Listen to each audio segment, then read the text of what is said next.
누가복음 4장 1절부터 13절 말씀을 함께 읽겠습니다.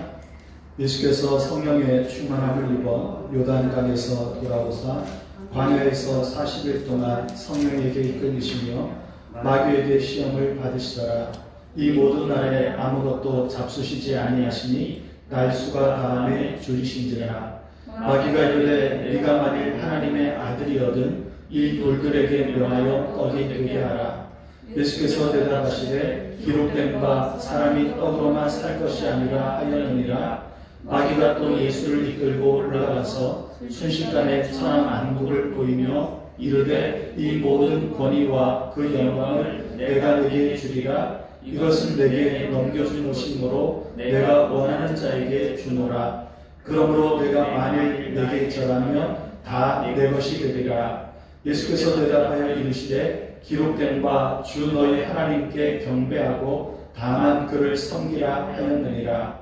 또 이끌고 예루살렘으로 가서 성전 꼭대기에 세우고 이르되 내가 만일 하나님의 아들이거든 여기서 뛰어내리라. 기록되었으되 하나님이 너를 위하여 그 사자들을 명하사 너를 지키게 하시리라 하였고 또한 그들이 손으로 너를 받들어 내 발이 돌에 부딪히지 않게 하시리라 하였느니라. 예수께서 대답하여 이르시되 주 너의 하나님을 실험하지 말라 하였느니라. 마귀가 모든 시험을 다 한 후에 얼마 동안 떠나니라. 아멘. 가치혁명이라는 책에 보면 이런 이야기가 있습니다. 뉴욕에 큰 부자가 살고 있었습니다. 그는 오랜 세월 동안 수많은 값비싼 골동품을 모아왔습니다. 어느 날 6개월 동안 유럽 여행을 하게 되었는데 그에게 큰 고민이 생겼습니다. 내가 모아둔 이 골동품을 누군가 가져가면 어떻게 하나 걱정이 되어 잠이 오지 않았습니다. 최신형 도난방지를 설치를 하고 무서운 개를 두어서도 마음이 불편했습니다.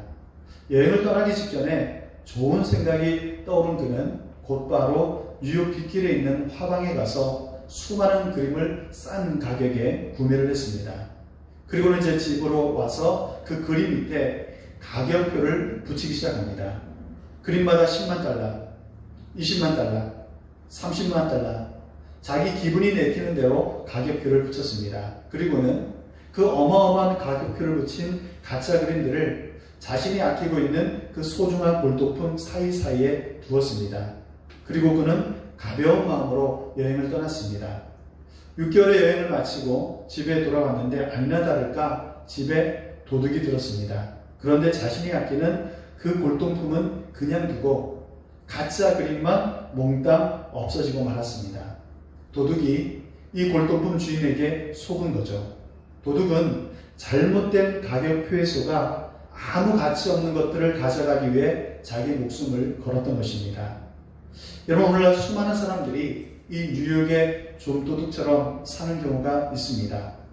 뭐가 더 가치 있는 것인지, 뭐가 덜 가치 있는 것인지를 구분하지 못하고 가짜로 붙여둔 가격에 의미를 두고 자신의 인생을 낭비하는 사람들이 꽤나 있습니다. 그런데 성경에 보면 정말로 가치 있는 일들을 위해서 덜 가치 있는 일을 포기한 사람이 있습니다. 바로 모세입니다. 히브리서 11장 24절부터 26절을 보면 이렇게 말씀합니다. 히브리서 11장 24절부터 26절 말씀을 함께 읽겠습니다.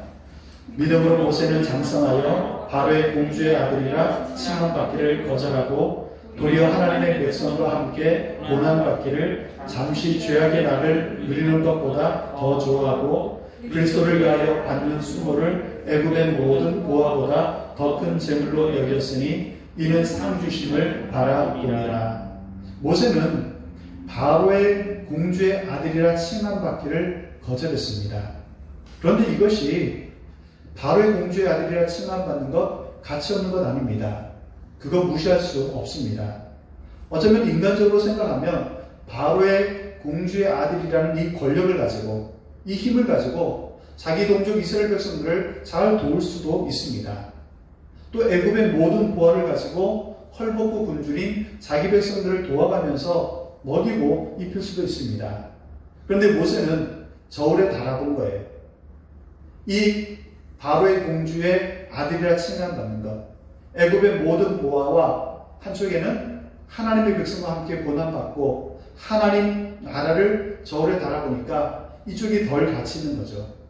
그래서 하나님의 자녀를 인정받는 것보다 하나님의 백성과 함께 고난받는 것보다 그리스도를 위해 수모당하는 것보다 덜 가치 있었기 때문에 모세는 더 가치 있는 것, 더 소중한 것을 위해서 덜 가치 있는 것을 내려놓았던 것입니다. 그런데 사실 우리는 무엇이 더 가치 있는지, 뭐가 덜 가치 있는지 분별을 잘 하지 못합니다. 아니 어쩌면 속고 사는지도 모릅니다. 왜 그럴까요? 가짜 가격표가 붙어있기 때문이죠. 가짜 가치를 이렇게 정의할 수 있습니다. 가치라는 것은 눈에 보이는 것이 아니라 내면 세계에 있는 우선순위이다. 그렇기 때문에 사람들로 하여금 어떤 행동을 하게 하는 것이 가치입니다. 예를 들면 맛있는 음식을 먹는 것에 가치를 두는 사람들이 있습니다. 그래서 어떻게 하죠? 맛집 투어를 합니다. 어디 맛집이 있다 그러면 그 맛집에 가기 위해서 자기의 시간을 투자를 합니다. 때로는 몇 시간을 운전해 가도 좋다, 그런 사람들이 있습니다. 그걸 가치 있게 생각하는 거죠. 또 옷에 가치를 둔 사람은 빚을 내서라도 철에 맞게, 유행에 맞게, 또 그 시대의 패션에 맞게, 감각에 맞게 옷에 쇼핑을 합니다. 취미에 가치를 두는 사람은요, 카메라 렌즈 하나에 수백만 원, 또 1,000만 원이나 되는데도 그 빚을 내서라도 그 렌즈를 구입을 하는 거죠. 가치는 뭐냐? 바다 위에 떠있는 큰 배가 조그만 키에 따라 움직이는 것처럼 가치는 사람을 움직이게 합니다. 가치는 인생을 움직이게 합니다. 그런데 앞에 말씀드렸지만 뭐가 더 가치 있는지를 우리는 때로 모릅니다. 자, 그렇다면 더 가치 있는 삶, 더 가치 있는 인생이 무엇일까요? 오늘 말씀이 우리에게 더 가치 있는 것이 무엇인지를 가르쳐주고 있습니다. 먼저 더 가치 있는 삶은 하나님의 말씀에 집중하는 삶입니다. 마귀가 예수님을 시험하는데요, 먼저 3절 말씀을 다시 보겠습니다. 오늘 본문 3절 말씀 시작. 마귀가 이르되 내가 만일 하나님의 아들이거든 이 돌들에게 명하여 떡이 되게 하라. 지금 예수님은 공생애를 앞에 두시고 40일 동안 금식을 하셨습니다. 지금 40일 동안 금식을 했으니 몹시도 배가 고픕니다. 그러니까 예수님에게 마귀가 찾아와서 뭐라고 얘기합니까? 너 배고프지?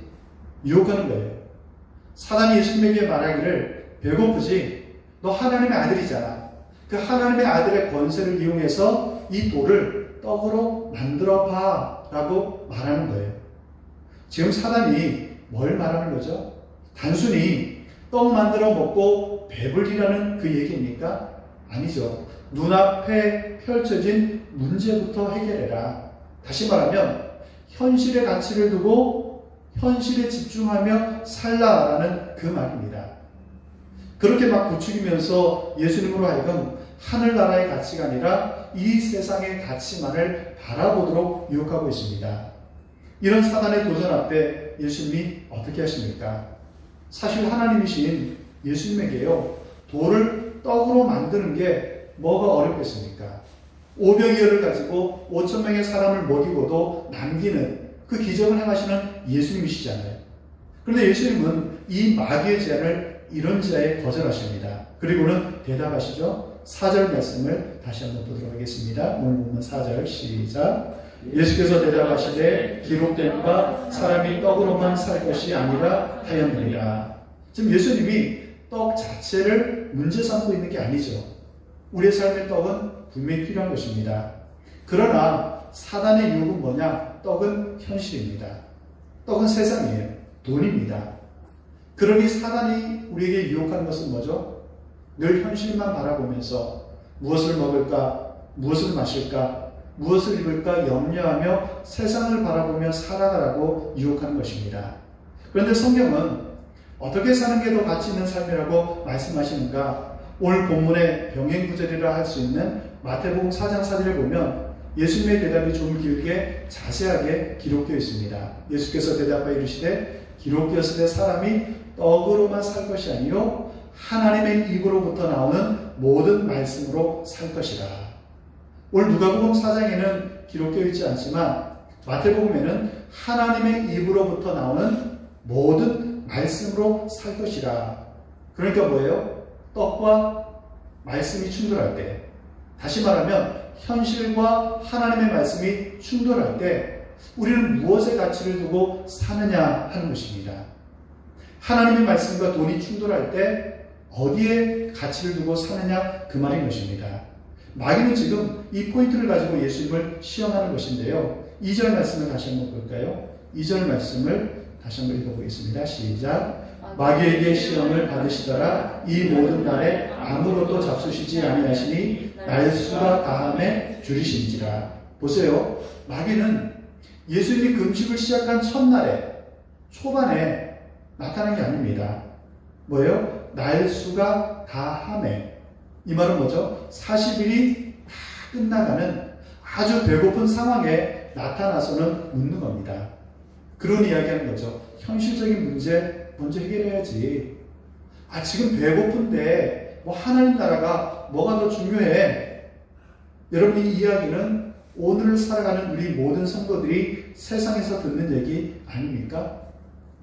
우리가 세상에 나가서 믿지 않는 사람들에게 전도하는 게 왜 어려울까요?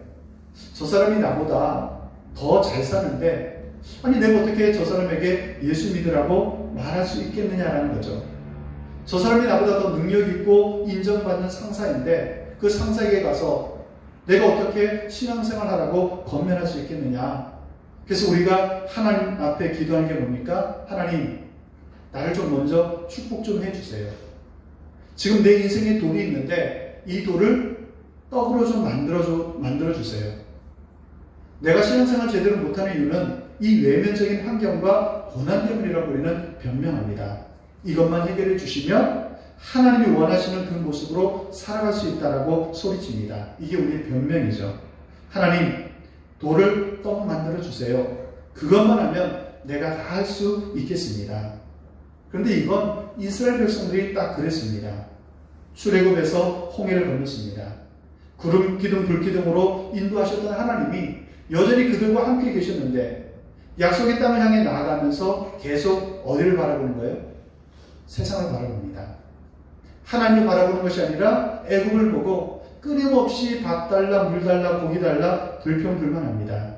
그런 이스라엘 백성들 향해 하신 말씀이 신명기 8장 3절인데요. 신명기 8장 3절 말씀을 함께 읽도록 하겠습니다. 신명기 8장 3절 시작. 너를 낮추시며 너를 줄이게 하시며 또 너도 알지 못하며 내 조상들도 알지 못하던 만나를 내게 먹이신 것은 사람이 떡으로만 사는 것이 아니요 여호와의 입에서 나오는 모든 말씀으로 사는 줄을 내가 알게 하려 하시니라.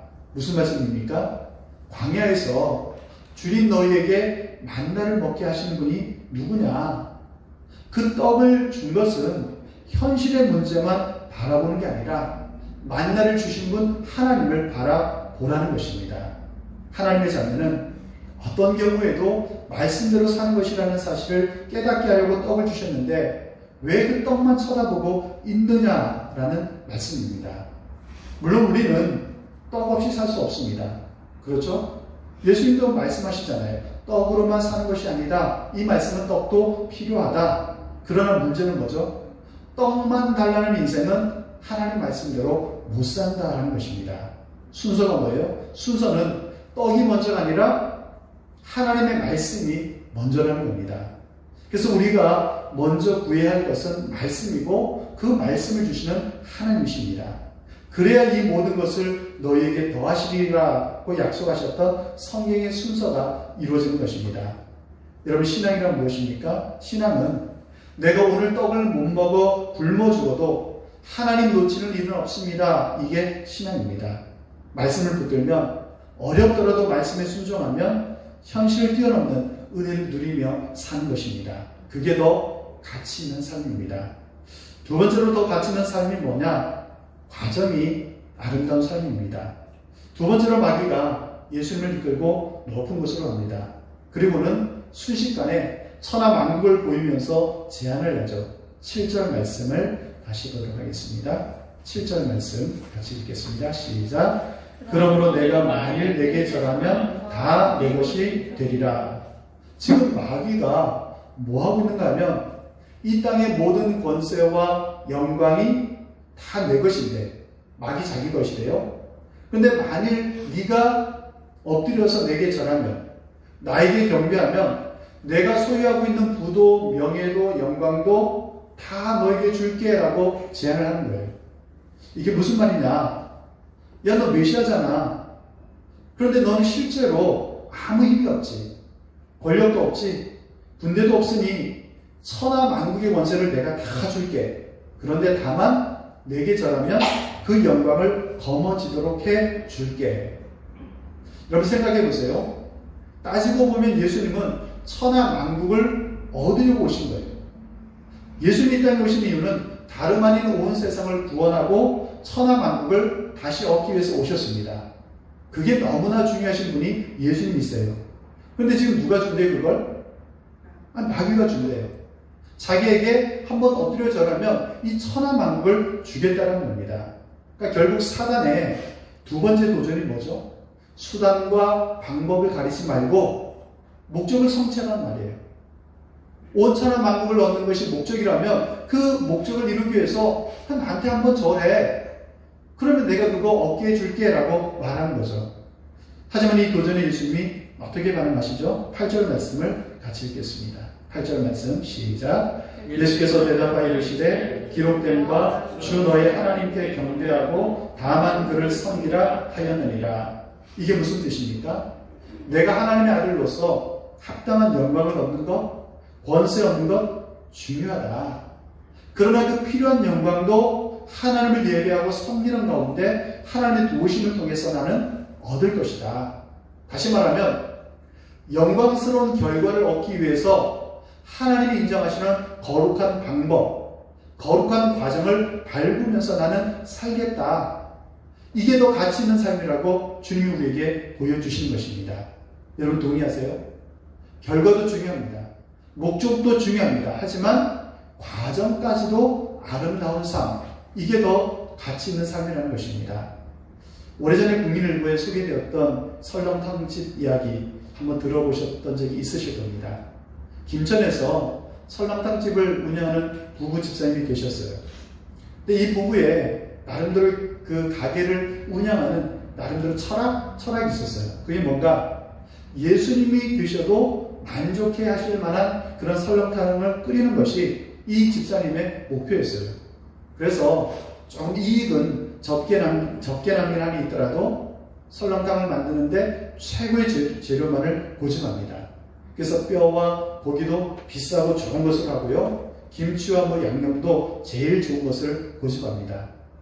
그런데 어느 날 설렁탕 이제 국물을 냈는데 뼈와 고기를 넣고 삶는데 뽀얀 국물이 나와야 되는데 누런 국물이 나오는 거예요. 그래서 깜짝 놀라가지고 제 뼈와 고기를 대주는 거래업체에 전화했습니다.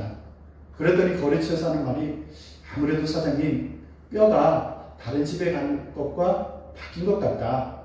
뼈가 잘못 간 것 같다라고 이야기를 하는 거예요. 그러면서 그 거래처 사장이 그 다음에 한 말이 중요합니다. 사장님 오늘 한 번만 그 국물에 프림을 좀 타시죠. 우리가 아는 얘기죠. 설렁탕 집에서 국물을 좀 뽀얗게 보이기 위해서 프림을 탄다라는 말을 많이 들었잖아요. 그러니까 뽀얀 국물 내기 위해서 오늘 하루만 그렇게 하시라라고 제안을 합니다. 이 설렁탕 집주인 어떻게 했을까요? 끓이던 국물 다 내버리고 가게 문을 닫았습니다. 그리고 가게 앞에 글을 써붙였습니다. 오늘은 설렁탕 재료가 좋지 않아 장사를 못합니다. 여러분 설렁탕 하나를 팔아도 이 정도는 돼야지 않겠습니까? 만약에 이윤만을 남기는 것이 목적이라면 당연히 그 거래처 사장 말대로 프림 사다가 섞어야죠. 그날도 여전히 팔아야죠. 그러나 그 모든 것들을 버리는 과감한 결단을 내리는 것입니다. 사단은 오늘도 우리에게 중요한 것은 결과야 라고 말합니다. 한 번만 고개 숙이면 하나님의 아들로서의 합당한 영광 내가 다 주겠다는데 뭐가 문제냐? 우리가 할 수 있는 모든 방법을 동원해서 목표를 이뤄라, 성공해라. 사단은 언제나 그렇게 유혹합니다. 그래서 우리가 잘 하는 말이 뭐죠? 뭐로 가도 설만 가면 되지. 세상은 뭐로 가도 설만 가면 된다라고 말하지만 하나님의 사람은 다른 길을 통해 가야 합니다. 그게 가치 있는 삶이죠. 세상은 어떻게 해서든지 1등 되라고 말합니다. 그러나 하나님의 자녀들은 부정한 1등을 거부하는 사람들입니다. 세상은 어떻게든 이익을 보라고 말합니다. 그러나 하나님의 자녀들은 좀 손해를 보더라도 과정이 아름다운 삶, 가치 있는 삶을 살아가는 사람들입니다. 왜 과정이 중요할까요? 과정을 무시하면 조급증이 생깁니다. 그럼 반드시 그때 우리는 사단과 타협하게 되는 것입니다. 그러므로 내가 목표가 선한 것 중요하지만 과정이 아름다운 삶 살겠다라고 결단해야 합니다. 그게 가치 있는 삶이기 때문입니다. 마지막으로 어떤 삶이 더 가치 있는 삶인가? 십자가를 지는 삶입니다. 이제 사단이 마지막 세 번째 시험으로 예수님을 예루살렘 성전 꼭대기로 데리고 올라갑니다. 세 번째로 도전장을 내미는데 9절 말씀을 같이 한번 보도록 하겠습니다. 9절 말씀 시작. 또 이끌고 예루살렘으로 가서 성전 꼭대기에 세우고 이르되 내가 만일 하나님의 아들이거든 여기서 뛰어내리라. 이 시험은요 두 가지 함정이 있습니다. 첫 번째는 뭐냐? 네가 하나님의 아들이라고? 그럼 너의 아버지가 하나님이신데 그럼 네가 성전에서 뛰어내렸을 때 아버지 되신 하나님이 너를 다치지 않도록 받쳐주겠네? 왜? 하나님이 사랑하는 자를 지키신다며. 굉장히 성경적이잖아요. 그런데 이건 굉장히 마귀적인 생각입니다. 왜 마귀적인 생각일까요? 마귀는 하나님의 사랑을 확신하라는 얘기가 아니라 하나님의 사랑을 의심하라는 요구이기 때문입니다. 마귀가 지금 하나님의 아들을 두고 성부 하나님을 테스트해보라고 하는 것입니다. 예수님이 어떻게 하셔요? 주 너희 하나님을 시험하지 말라 라고 예수님이 사단을 물리치십니다. 또 하나의 함정이 뭔가? 네가 만약 성전 꼭대기에서 뛰어내렸어. 그런데 하나님이 바치는 거 말고 하나님이 천사를 동원해서 너를 받쳐주지도 않아도 하나도 다치지 않아. 성전 꼭대기에서 뛰어내렸는데 사뿐히 뛰어내렸어. 그럼 어떻게 되냐? 슈퍼스타가 되는 게 아니냐. 하나님이 받쳐주면 사람들이 보고 와 저분이 하나님의 아들이라는 게 맞네? 라고 이야기할 거고 안 다치고 멀쩡하면 슈퍼스타가 되는 거야. 사람들이 메시아로 받아들일 것 아니냐. 아니 뭐 한다고 고생스럽게 십자가 지냐. 지금 사단이 예수님에게 뭘 유혹하는 거죠? 쉬운 길로 가자. 어려운 길 가지 말고 쉬운 길로 가자. 그래서 마태복음 27장에 보면요. 이 사단의 유혹이 십자가 위에서도 계속되어집니다. 십자가 밑을 지나가는 사람들이 자기 머리를 흔들며 뭐라고 하는가 하면 마태복음 27장 4절 말씀을 같이 읽겠습니다. 시작. 이르되 성전을 헐고 사흘에 짓는 자여 내가 만일 하나님의 아들이거든 자기를 구원하고 십자가에서 내려오라 하며. 지금 십자가 예수님이 달려 있습니다. 근데 그 밑에 지나가는 사람들이 하는 이야기예요. 십자가에서 한번 내려와 봐라. 그죠? 자기를 구원하고 근데 십자가에서 내려오는 게 가치 있는 것일까요? 아니면 십자가를 지는 것이 더 가치 있는 것입니까? 내려오는 건가요? 십자가를 지는 건가요? 그죠? 우리는 알고 있잖아요. 대제사장 서기관 장로들도 같은 말로 예수님을 희롱합니다. 마태복음 17장 42절 말씀을 같이 읽겠습니다. 시작. 그가 남을 구원하였으되 자기는 구원할 수 없도다. 그가 이스라엘의 왕이로다. 지금 십자가에서 내려올지어다. 그리하면 우리가 믿겠노라.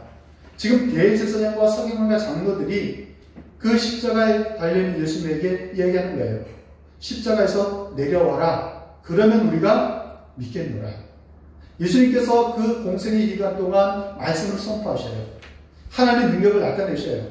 그럼에도 불구하고 대제사장, 서기관, 장로들은 예수를 메시아로 믿지 않습니다. 그죠? 근데 그들이 지금 얘기하는 거예요. 십자가에서 한번 내려와봐. 내려오면 우리가 믿겠다. 그러니까 지금 예수님은 한 명이라도 더 구원을 해야 될 책임이 있잖아요. 그럼 제가 만약 예수님이라면 어떻게 했을까요? 십자가에서 한번 내려와 봐서 믿게 하고 다시 올라가면 되는 거 아닌가요? 그래도 될 것 같은데 예수님 어떻게 하셔요? 안 내려오시잖아요. 그죠? 지금 십자가에서 내려오면 믿겠다. 내려오면 어떻게 보면 예수님의 목적을 달성하는 거잖아요. 만약에 그래서 십자가를 지지 않으면 어떻게 될까요? 십자가의 대속은 사라지는 거죠. 그래서 십자가에서 내려오면 우리가 믿겠다고 하는 그 믿음도 아무 의미가 없어지는 겁니다. 그래서 사단은 어떻게 해서든지 예수님이 십자가 지는 것을 말리고 끌어내리려고 하는 것입니다. 예수님이 십자가에서 내려오시도록 시도하고 유혹하는 이 사단의 시도는요, 오늘도 우리에게도 계속되어집니다. 아니, 한 번 사는 인생인데 뭘 그렇게 복잡하고 어렵게 사냐? 좀 세상 적당히 인생을 즐기며 살지. 아니, 누가 하나님 믿지 말래? 아니, 하나님도 믿어. 그런데 세상도 좀 적당히 즐기며 살아. 아니, 뭘 그렇게 고생하면서 신앙생활 하냐? 그죠? 뭘 사명을 생각하고 십자가를 생각하냐? 예수 믿더라도 적당히 믿고 십자가는 지지 말라고 우리에게 유혹하는 거죠. 그래서 많은 성도들이 이 사단의 유혹에 넘어가서요, 어떤 대가도 지불하려고 하지 않습니다.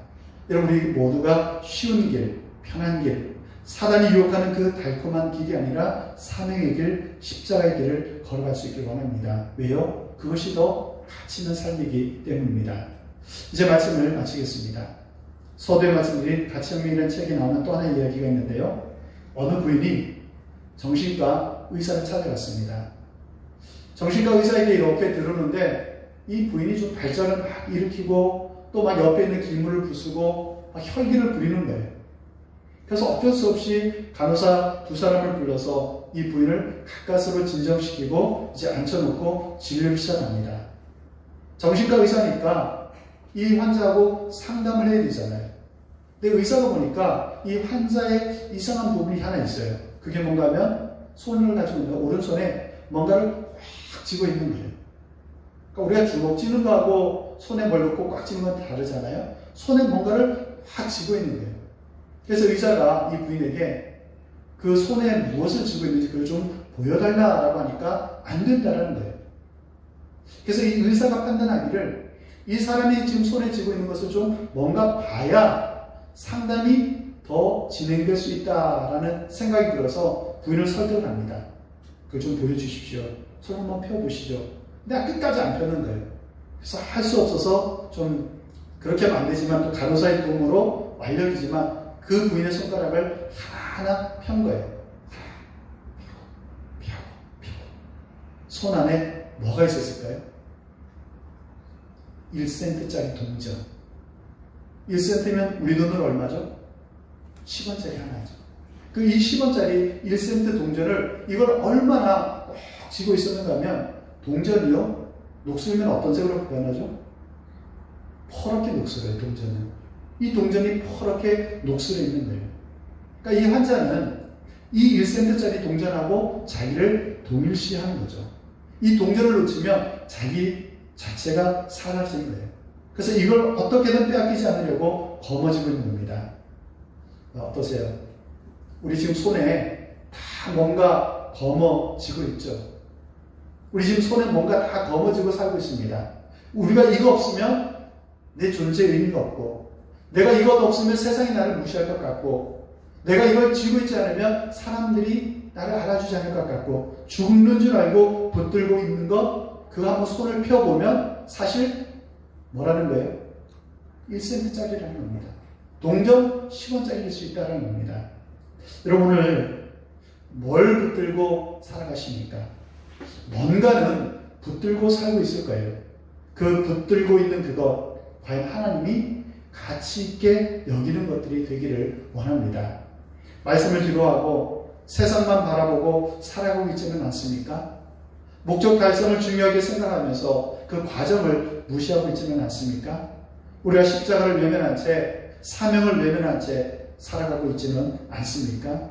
오늘 이 시간 우리 자신을 돌아보길 원합니다. 그래서 덜 가치 있는 것들은 좀 내려놓고 더 가치 있는 것들 향해 나아가는 저와 여러분 되시기를 주 이름으로 간절히 축원합니다. 기도하겠습니다. 하나님 아버지 감사합니다. 오늘도 말씀을 통해 더 가치 있는 삶이 무엇인지, 더 가치 있는 인생이 무엇인지 우리로 하여금 깨닫게 해주신 것을 감사드립니다.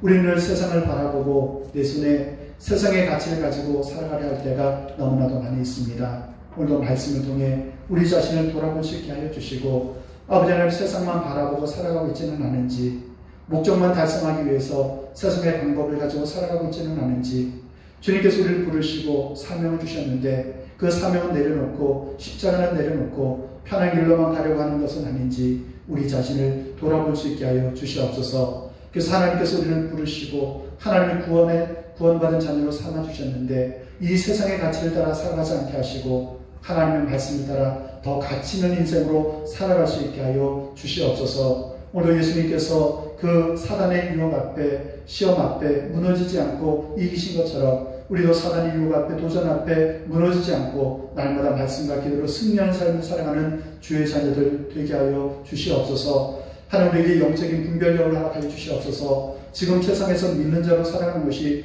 너무나도 힘이 듭니다. 그러나 왜 힘이 드는 것인지 우리 자신을 다시 한번 돌아보게 하시고 우리가 겸손히 하나님의 말씀 앞에 설 수 있게 하여 주시옵소서. 아버지, 이 땅의 교회가 다시금 예배가 회복되길 원합니다. 하나님, 주의 성전에서 마음껏 찬송하며 성도들 안에 아름다운 교제가 회복될 수 있도록 은혜를 더하여 주시옵소서. 이 코로나 바이러스가 하루속히 종식되게 하시고 마음껏 아버지 주어진 사명들을 감당할 수 있는 은혜도 허락하여 주시옵소서. 오늘도 주님 앞에 예배하며 우리의 시간을 드리며 또한 우리의 몸을 구별하여 올려드리며 물질을 하나님 앞에 올려드립니다. 하나님, 기쁘게 받아주시고 사랑하는 주의 백성들 안에 마음껏 축복하여 주시옵소서. 한 주간도 하나님, 저들의 생업과 기업을 복주시고 또한 가정에 복을 주시고 또한 우리에게 허락하신 자녀들이 날마다 의의 길로 나아갈 수 있도록 은총을 더하여 주시옵소서. 건강도 지켜주시옵소서. 다음 주 우리가 다시금 주의 전에서 마음껏 예배할 수 있도록 은혜를 더하여 주시옵소서. 예수님의 이름으로 기도하옵나이다. 아멘.